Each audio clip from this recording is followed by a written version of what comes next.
If you're having a bad day, just know that there are others out there going through the exact same thing as you, but with children.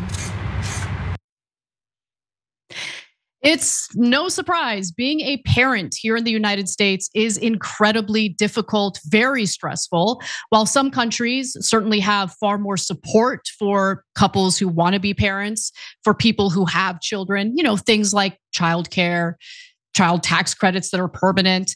Not the case here in the United States. And the US Surgeon General, Dr. Vivek Murthy, has put out a new advisory warning about the mental state of parents in America. Turns out they're way too stressed. He says America's mental health crisis and the dizzying pace of the world is taking a serious toll on parents who are already struggling with economic and societal concerns as they try to raise their kids. And so we now go to our parent correspondent, John Idarola. John, what say you about this warning from the US Surgeon General? Well, I'm glad that we're covering this. To prepare for this story, I did a little bit of research, read some stories, and haven't gotten more than 5 or 6 hours of sleep for the last year.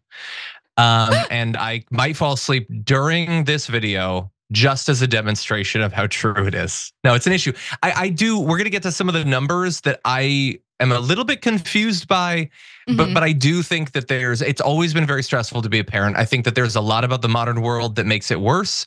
And I am glad that we are covering it. Particularly because we've learned recently that parents are the only ones whose political opinions matter. That's true. That's true. They care about the future of the country, according to JD Vance. Now, and Charlie Kirk. So here's what the advisory says. Over the past decade, parents have been consistently more likely to report experiencing high levels of stress compared to other adults. In 2023, 33% of parents reported high levels of stress in the past month compared to 20% of other adults. Now, other adults just means adults who don't have kids. Let's focus on those numbers first, John, because I think they're too low. I know it's all about self-reporting here, but really only 33% of parents reported high levels of stress in the past month?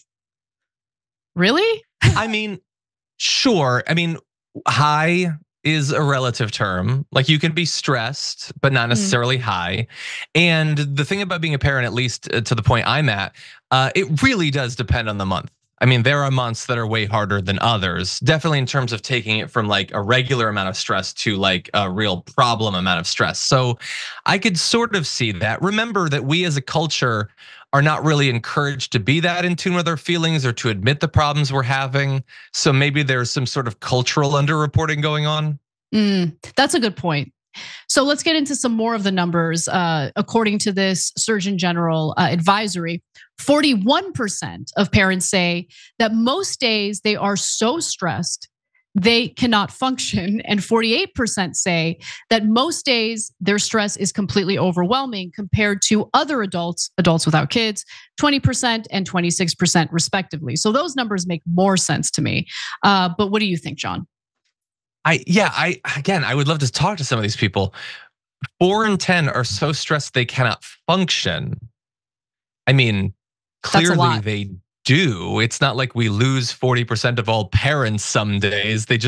I can't even, and that's it. And the baby dies and they die and we move on as a culture. Like they can function, but it does indicate like really severe stress wherein it is difficult just to keep up with your obligations as a parent, let alone that obviously in the vast majority of cases, both the parents are also probably working something like full-time, if not full-time. Yeah, I guess it really does depend on your interpretation, because when I think of cannot function, I don't mean I can't even get out of bed. I mean that my output is subpar because I'm doing like the bare minimum to get by. I think we all have those days, but I do think that those days are more common among parents in America because, as you heard from the video that we showed you in the very beginning of this story, everyone has problems day to day, but having to raise kids on top of that in a country that has very little support for new parents or parents in general, that's a lot more stressful. So here's the Surgeon General's brief explanation for why he thinks Americans are feeling what they're feeling, especially parents. Let's watch.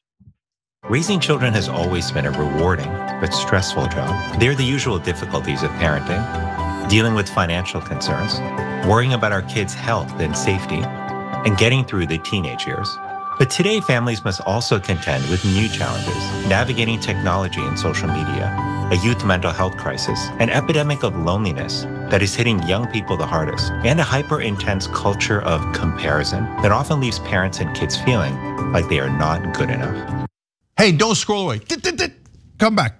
Because before the video continues, we just want to urge you to lend your support to TYT. You power our honest reporting. You do it at tyt.com/team, and we love you for it. God, I can't emphasize enough how important it is to unplug from tech.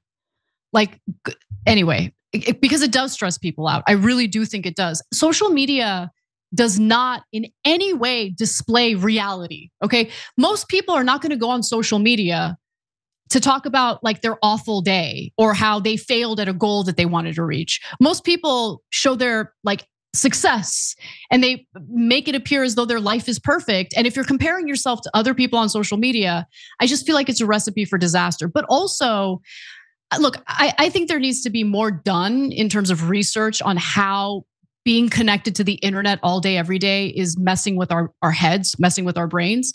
But what do you think about that, John? Yeah, I think that it's important that people take breaks. I think a great time to take a break would be after watching TDR and before watching the Young Turks. But other than that, I think you're probably fine. No, I'm kidding.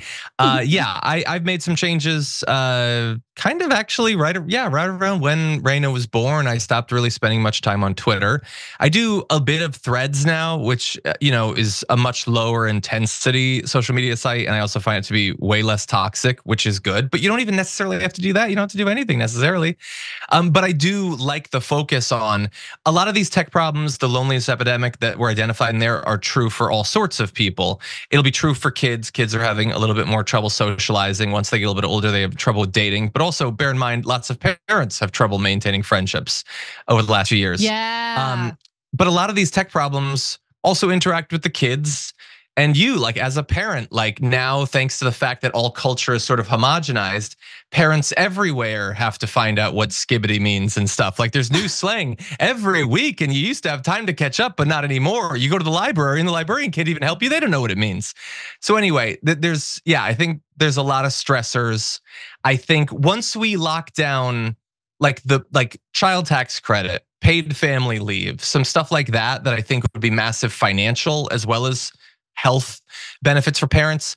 I think that getting into a little bit of the psychological stuff, and it could be a component of a more all-encompassing thing to deal with the psychological problems that we're all facing.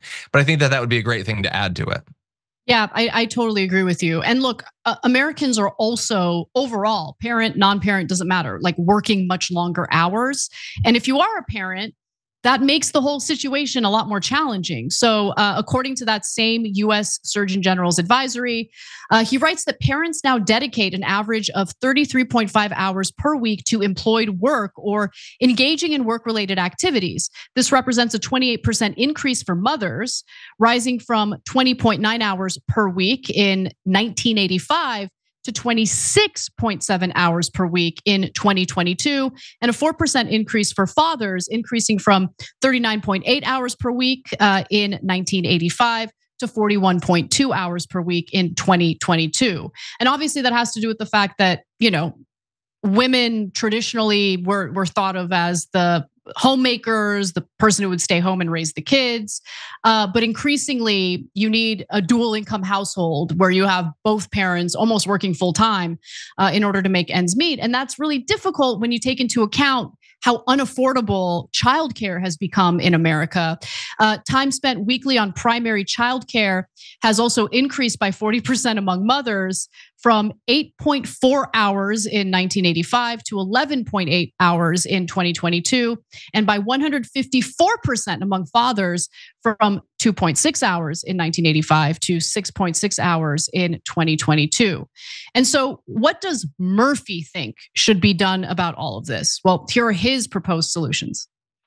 Policymakers can ensure parents get paid time off to be with the sick child, and that families have access to affordable childcare and reliable healthcare.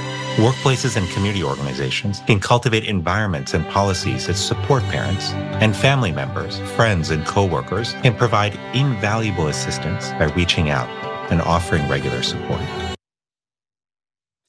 So he calls for parental and sick leave to be expanded, but Kamala Harris has not really offered a specific proposal on that. She might, so let's wait and see. And still, some of his remedies coincide with Harris's economic plan, which calls for a $6,000 child tax credit for families during the first year of a kid's life. I would aim a little higher than that, not necessarily in the amount, but maybe a longer period of time than just the first year of a child's life. But anyway, final thoughts on this, John? Yeah, I think especially it's so weird that we have some plans that would help parents coming out of Harris's campaign. I agree, we need to see more. I think paid family leave is the most obvious, and that's a help during that first period. This is a small thing, like that should be bare minimum for democracy like ours. And then on the other side, you have Republicans. Their answer to the problem of kids is just saying you have to have them. And that's it, really. Like you literally might be forced by the government to have them and then care for them. They have nothing. They don't even have vague plans or promises about what they're gonna do, because apparently they're not gonna do anything. They're not gonna make it any easier in any way. And for a lot of people, I just don't know. Like my wife and I, we both work full-time jobs. I thankfully have my mom around to help out. If I didn't, I don't know what we would be doing, but I know whatever it is, it'd be incredibly expensive. And that's with one kid.